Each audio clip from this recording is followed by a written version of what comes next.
J'ai déjà fait une intervention de 1 heure, puis j'ai pas réussi à attraper le chien. Fait que ça a été ma pire, je pense. Bonjour à tous, nous sommes toujours à la SPAA de Victoriaville. Dans cette vidéo, nous allons à la rencontre des patrouilleurs qui occupent un poste essentiel dans la vie du refuge. Bon visionnage! Je m'appelle Xavier Beaurivage, je suis patrouilleur à la Société protectrice des animaux d'Arthabasca. Je m'appelle Andréane, puis je suis patrouilleur à la SPA depuis octobre 2019. J'essaye d'établir quand même un horaire fixe. On a quand même des choses à faire qu'il faut faire chaque jour.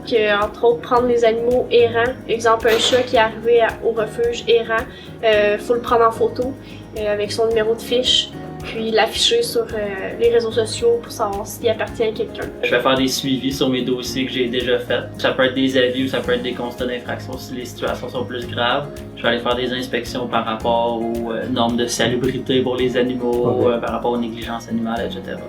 Directement chez les gens? Oui, s'ils nous le permettent. D'accord. S'ils nous le permettent. On peut obtenir des mandats de perquisition aussi. Juste pour être sûr de bien comprendre, mettons moi demain je soupçonne mon voisin de maltraiter son animal, j'appellerai le refuge, tu contacterais la personne, comment ça se passe? En fait, on se rendrait directement à son domicile, on lui expliquerait qu'on a reçu une plainte par rapport à tel motif. Et ensuite, lui, c'est sûr qu'il va réagir un petit peu, là. Il va trouver ça un petit peu difficile d'entendre ça. Mais nous, notre travail, c'est de vérifier si la plainte est fondée ou non fondée.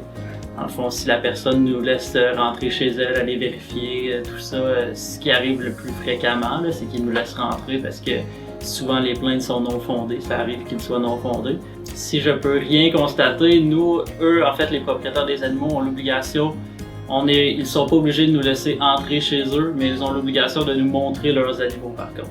Si je vois que l'animal est blessé, qu'il a de l'air malade, qu'il a de l'air maigre, que je sens que l'animal est pas bien traité, ensuite, on peut aller faire une demande pour un mandat de perquisition pour que le propriétaire ait l'obligation de nous laisser rentrer chez eux.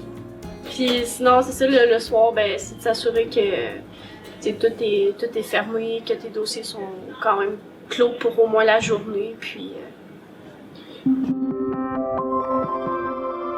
oui, des fois, ça peut être stressant, mais c'est apprendre à gérer ton stress. Puis, tu sais, souvent, les animaux le ressentent aussi. Donc, souvent, c'est ça.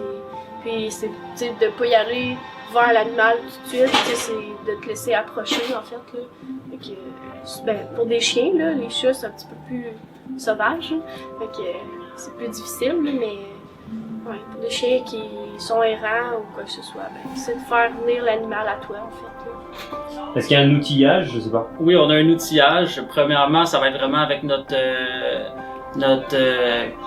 instinct, ça va être avec la connexion qu'on a avec l'animal premièrement. Là, on va voir si l'animal est peureux, agressif, mordeur, quoi que ce soit. Ensuite, pour les chiens, dans les cas les plus extrêmes, oui, on a une perche. C'est sûr que la perche, c'est vraiment la dernière option. Là. On va essayer, avant de gagner confiance du chien, on va essayer de lui passer la laisse tout en ayant des gants coussinés. Pour ce qui est des chats, on n'a pas de perche. On a également les gants coussinés. On a toujours des gâteries pour essayer de gagner leur confiance encore une fois. Ouais, on a des cages-trappes. Ça ressemble à ça. C'est la première chose que tu fais avec un animal errant, commencer par montrer que t'es un ami, je sais pas, c'est... Oui, c'est la première chose. Moi, personnellement, c'est toujours ça que je fais en premier. J'amène toujours de la nourriture sur mes interventions. Je veux montrer que je suis là, je veux calmer l'atmosphère un petit peu. Et souvent, c'est des animaux errants que ça fait longtemps qu'ils n'ont pas mangé, donc ils vont être contents de venir manger. Là. C'est sûr qu'ils sont stressés, ils vont rester à distance, je vais les nourrir à distance, mais ils vont se rapprocher de peu à peu, on va gagner une connexion. Le plus rapide, c'est sûr que ça 30 secondes à peu près. Le plus long, je pense à un chien agressif qui était à Saint-Louis-de-Blandford, une municipalité quarantaine de minutes d'ici. Il était dans un cabanon, tout seul. C'était une maman qui venait d'avoir une portée très peureuse, très agressive. Ça m'a pris 45 minutes environ gagner sa confiance. Là, c'était des essais et erreurs. Je voulais pas prendre la perche parce que elle était vraiment mal en point. Là. Donc après 45 minutes, j'ai réussi à gagner sa confiance. J'ai déjà fait une intervention de 1 heure, puis j'ai pas réussi à attraper le chien. Fait que ça a été ma pire, je pense. Parce qu'il était vraiment C'était un sauvage. petit chien, puis il avait vraiment peur, fait qu'il y avait personne qui était capable en fait de l'approcher. Et tout ce qu'il faisait, c'est quand on arrivait proche de lui, il se sauvait. Fait que, on a tout essayé là, avec des friandises ou peu importe. Puis, Vous étiez plusieurs. dans le fond, c'est les personnes là, qui m'avaient appelé, qui étaient avec moi quand même. Ils essayaient de l'attraper, mais on n'a tous pas été capables. Fait que... Et au final, de ce chien, en c'est fait, pas ça, c'était un voisin qui l'a vu, puis là, il m'a dit ah, c'est le chien de telle personne, elle habite là. Puis le chien était couché, mais chez son voisin, dans le fond, de où ce qui reste. Fait que moi, je suis retournée le lendemain, en fait, pour aviser la dame, là, puis c'est ça. Et donc c'est elle qui allait. C'est elle qui est allée le récupérer. Donc ça s'est bien fini. Oui, ça c'est bien. C'était- Et malgré tout, là, c'est plate. C'est quand t'es pas capable de... Tu voudrais tellement, mais des fois, c'est juste de prendre le temps.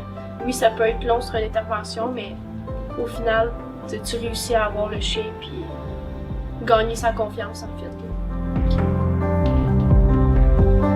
Mais c'est sûr que les animaux blessés, les animaux extrêmement malades, on n'en voit pas beaucoup.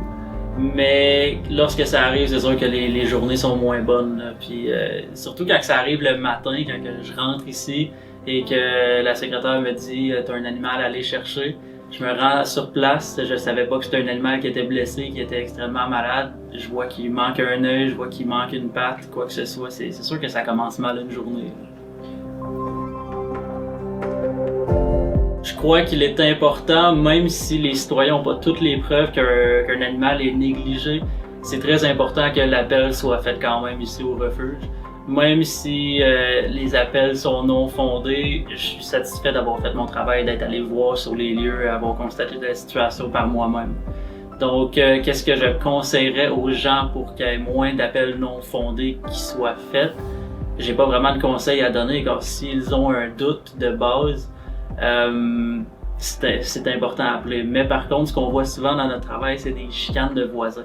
Des chicanes de voisins dans les quartiers là, qui disent ce chien-là est négligé, que ça se renvoie la balle. Ça serait quelque chose qu'il faudrait que les citoyens fassent un petit peu moins.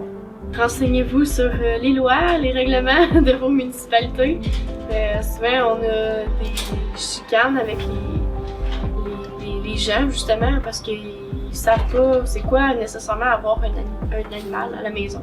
Fait que c'est juste de se renseigner, puis comme ça, on aurait moins de problèmes.